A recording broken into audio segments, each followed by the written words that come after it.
السلام عليكم. أنا دكتور مصطفى محمود، مدرس مساعد أنف وأذن. إن شاء الله هنشرح بقية الثلاث محاضرات اللي فاضلين في منهج الأنف والأذن بالنسبة لسنة تانية تمريض. المواضيع اللي احنا هنشرحها إن شاء الله عبارة عن الاسترايدور والتراكيستومي والحاجات المتعلقة بالتونسيلايتس، سواء أكيوت تونسيلايتس أو كرونيك تونسيلايتس أو التونسيلكتومي. هنمسك أول حاجة إن شاء الله نتكلم فيها الاسترايدور. الاسترايدور ده معناه بالعربي يعني إن الواحد نفسه مخنوق. الواحد ممكن يكون الاختناق في النفس سواء في الابر ايرواي او اللور ايرواي. يعني ايه الابر ايرواي؟ اللي هو الحاجه اللي هي اللارynx والتراكيه. اللور ايرواي بيشمل البرونكيولز والالفيولاي والحاجات بتاع اللنج. احنا الحاجات اللي تهمنا في الانف والاذن الحاجات الخاصه بالابر ايرواي اللي هو اللارynx والتراكيه. فمعنى الاسترايدور انه بيحصل حاجه اسمها partial airway obstruction in the larynx and or trachea. الاسترايدر ممكن يكون حاجتين، يا اما انسبيراتوري سترايدر يا اكسبيراتوري سترايدر، او ممكن يكون الاثنين انسبيراتوري اكسبيراتوري. الانسبيراتوري سترايدر ده بنشوفه في المشاكل اللي بتحصل في اللارنكس، في اللارنجيال اوبستراكشن. الاكسبيراتوري سترايدر بتبقى اكتر في المشكله لو حصلت لور ايروي اللي هي في البرونكيال اوبستراكشن اللي بنسميها الويزيس. اما الانسبيراتوري والاكسبيراتوري سترايدر بنشوفها في السب جلوتيك او التراكيال اوبستراكشن. تمام، وده بنسميها بايفيزيك سترايدر. صوت الاسترايدر بالظبط كان الواحد خانق نفسه، بيبقى عباره عن كده بالظبط. تمام. الاسباب بتاع الاسترايدر كتيره جدا. اشهر حاجه ليها ممكن يكون كونجينيتال، يعني هنلاقيها في الاطفال اللي لسه مولودين. اشهر حاجه في الكونجينيتال كوزز بتاع الاسترايدر حاجه اسمها لارينجو ماليشيا. يعني ايه كلمه الرينجو ماليشيا؟ يعني بيحصل ويكنس في الكارتريج بتاع اللارynx وخصوصا الابيجلوتس، فيحصل الطفل وهو مولود يحصل له صوت استرايدر. ممكن برضو في الأطفال بنشوفهم كتير الكونجينيتال سابجلوتيك ستينوزس، دي حاجة مشهورة برضو موجودة. تاني حاجة ممكن يكون نتيجة خبطة اتخبط في اللارynx، سواء فورين بادي بلعه انهيلد فورين بادي، وده مشهور جدا في الفيميلز اللي بيحطوا دبابيس في بقهم، أو طفل حاطط حاجة في بقه وشرقها. ممكن نتيجة ميكانيكال تروما، سواء رود ترافيك اكسيدنت أو حروق لارنجيال بيرنز، واحد كان في حريقة وشم دخان كتير فحصل لارنجيال إديمة، فاللارنجيال إديمة تعمل لارنجيال اوبستراكشن، واللارنجيال اوبستراكشن العيان هيخليه يحصل له سترايدر. الانفلاميشن، أي انفلاميشن في اللارنكس سواء أكيوت لارنجايتس أو كرونيك لارنجايتس. رابع سبب النيوبلاستيك كوزس. النيوبلازم قد يكون بناين ومالجننت. البناين نيوبلازم اشهر سبب ليه المالجننت بابيلوماتوزس، المالجننت تيومر زي اللارنجيال سكويموس سيل كارسينوما. ممكن حاجات تانية، احنا عارفين ان الفوكال كوردز بتتحرك بعضلات، العضلات ده بيتحكم فيها اعصاب. ممكن يحصل مشكلة سواء في العضلات او في الاعصاب، فيحصل للعيان حاجة اسمها بايلاترال فوكال كورد باراليسيس. لازم يكون بايلاترال، لو يونيلاترال العيان مش هيحصل له سترايدر، هيحصل له حاجة تانية اللي هي الهورسنس اوف فويس، يعني صوته يبقى رايح مش قادر يتكلم كويس. طيب العيان بتاع الاير واي اوبستراكشن او هيبريزنت بايه؟ اول حاجه هيبريزنت بسترايدر. السترايدر زي ما قلنا ده عباره عن نويزي ريسبيريشن. طبعا اي عيان بيحصل له اختناق هيبقى عنده irritability، restlessness، fatigue، sweating. كان الواحد بالظبط مخنوق، مش هيبقى قاعد على بعضه. عنده symptoms of respiratory distress اللي هي الوركنج إلى ريتراكشن للسوبراسترنال او سوبرا كلافيكولار او الانتركوستال والسبكوستال سبيسز، كأنه بيجاز before his breathing. تمام. طبعا ممكن يبقى associated معاها الهورسنس اوف فويس.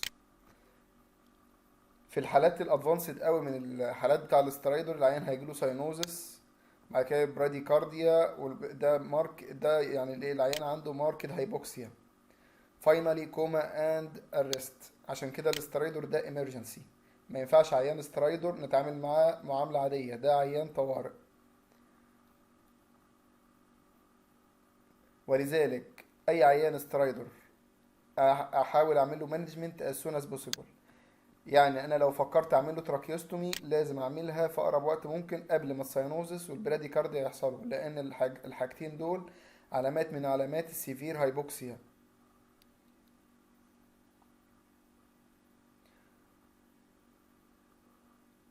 طبعا في كاتيجوري خاص جدا بالاستيرويد موجود في الاطفال. اشهر حاجه بتحصل للاطفال دول حاجه اسمها كروب. الكروب اللي هو لارينجو تراكيو برونكايتس. وبنعالجها ان احنا بندي للطفل بنديله انهيليشن بجلسات ادرينالين لحد ما الايروي يحصل له امبروفمنت. وطبعا اشهر حاجة تانية بعديها الفورين بودي انهيليشن، ان الطفل بلع جسم غريب.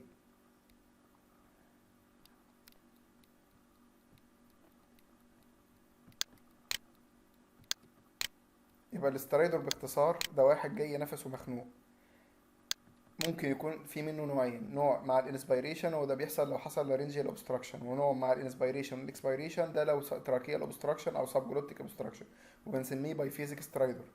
اشهر اسباب ليه ممكن يكون الاسترايدور ده كونجينيتال، ممكن يكون تروماتيك، ممكن يكون نتيجه انفلاماتوري كوزس، ممكن يكون نتيجه نيوبلاستيك كوزس. لازم اتعامل مع الاسترايدور ده كأن العيان في امرجنسي، طوارئ. لازم اتعامل معاه واتدخل as soon as possible قبل ما يحصل للعيان ساينوزس وبراديكارديا. هندخل على تاني موضوع ندخل على تاني موضوع اللي هي التراكيوستومي. التراكيوستومي ده عبارة عن التراكية جاية من القصبة الهوائية، أوستومي يعني فتحة، يعني بعمل إيه؟ فتحة في القصبة الهوائية. عشان كده الديفينيشن بتاعها it is a surgical opening in the anterior wall of trachea. امتى العيانين اعمل لهم تراكيوستومي؟ اشهر حاجة بنعمل للعيانين ليها تراكيوستومي العيان اللي جاي بسترايدر upper airway، او العيان المحجوز في العناية على اندوتراكيال تيوب وقعد فترة كبيرة عدت الاسبوع او الاسبوعين، فلازم احول العيان ده من الاندوتراكيال تيوب اعمل له تراكيوستومي واعمل له فنتيليشن عن طريق التراكيوستوم تيوب. عشان كده الانديكيشن اوف تراكيوستومي ليها حاجات كتير قوي.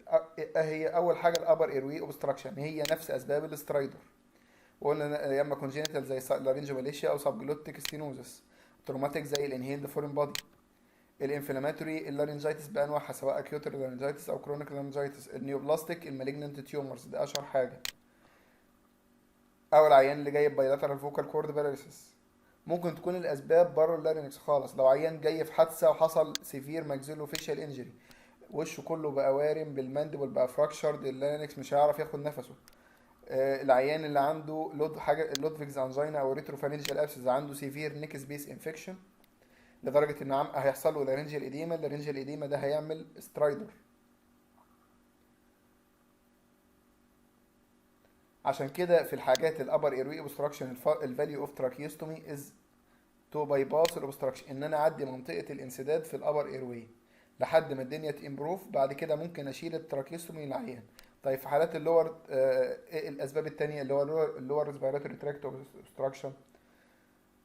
زي لو واحد عنده حاجه اسمها لارنجيال انكومبتنس، يعني ايه؟ اللي هو واحد عنده اسبيريشن بيشرب كل شويه، كل ما ياكل او يشرب الاكل يدخل على اللنج او الفيولاي فيحصل عيان هيحصل له لنج ابسس. عشان كده بعمل التراكيوستومي ابريفنت الاسبيريشن، سواء اسبيريشن للسكريشنز او البلاد او السلايفا، او العيان نفسه ما عندوش القدره ان يعمل اكسبيل سكريشن، ما عندوش كف ريفلكس. واشهر اسباب ليها الكوما، لو عيان كوماتوز لفتره كبيره، واسباب الكوما مختلفه سواء هيد انجري او عيان جاله ستروك جلطه، برين تيومرز، دايابيتيك كيتو اسيدوزس واتحط على ميكانيكال فنتيليشن.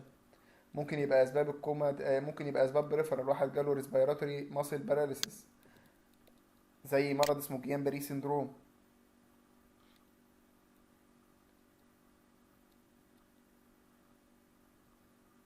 ممكن يكون نعمل تراكيوستومي لو عيان عنده ريسبيراتوري فيلير في حالات الكرونيك اوبستراكتيف ريسبيراتوري ديزيز السي او بي دي، واتحط على ميكانيكال فنتيليشن واتيب لفتره كبيره.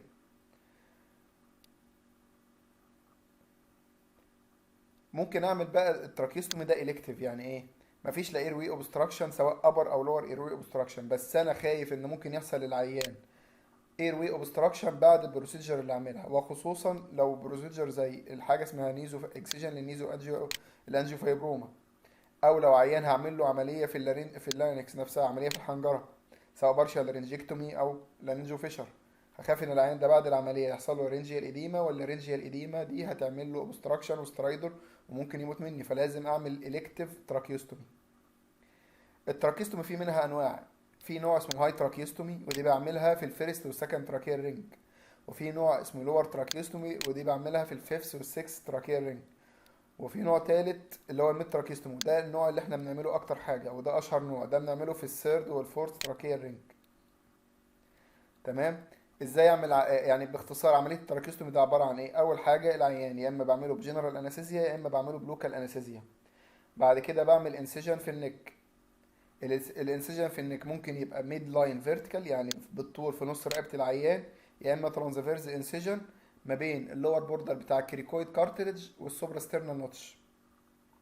بعد ما بفتح الانسيجن بفتح بعد كده السبكوتينيوس فات، بعد كده السوبرفيشال فاشيا، بعد كده الديب فاشيا.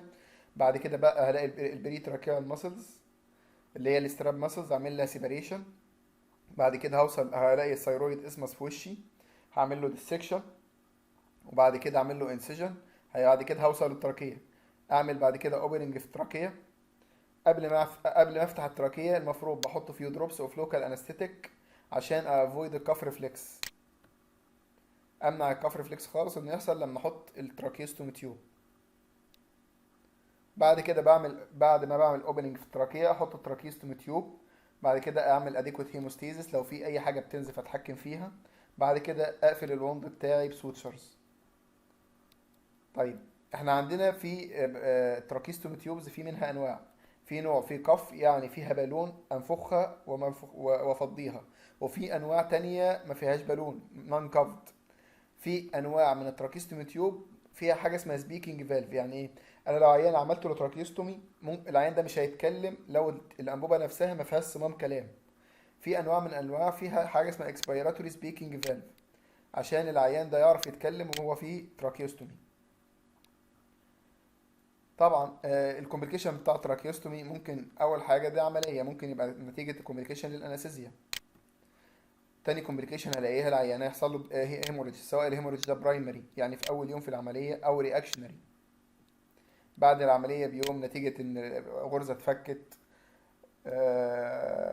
فلازم الحاجتين دول اعمل ري اكسبلوريشن، افتح الجرح تاني واي حاجه بتنزف اربطها او اعمل لها دايثيرمي. والسكندري انفكشن از رير وممكن يحصل البليدنج بتاعه بيبقى مايلد.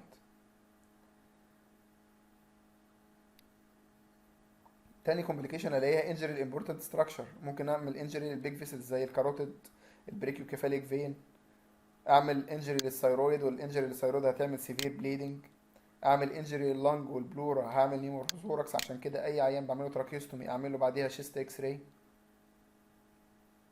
ممكن العيان ده يحصل له تراكيال وسب جلوتيك ستينوز بعد العمليه. طبعا الكومبليكيشن النيوموثوركس او النيوموديستاينم ده ممكن يحصله بعد التراكيوستومي. ممكن يحصل العيان حاجه اسمها اير امبوليزم لو انا عملت انجري للانترنال جاجولار فين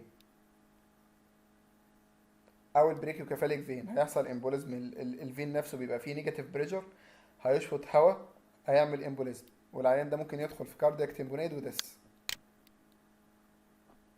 طبعا ممكن يحصل ككومبليكيشن الانفكشن. طيب انا اهم حاجه بالنسبه لنا ان انا ازاي اتعامل مع الانبوبه. العيان اللي عامل تراكيستومي لازم الانبوبه دي اول حاجه لو العيان ده كوماتوزد او مش واعي وبيحصل اسبيريشن لازم الانبوبه دي اعمل لها انفليشن، بس لازم افضيها على الاقل 10 دقايق او ربع ساعه كل ساعتين عشان العيان ده ما يدخلش بعد كده في تراكيال او سبجلوتيك ستينوزس.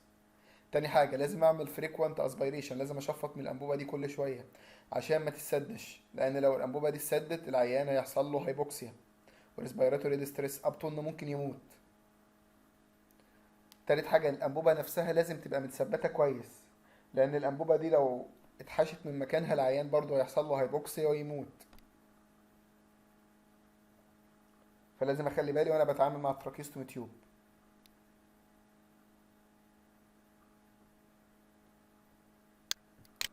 ده بالنسبة كده لموضوع الاسترايدر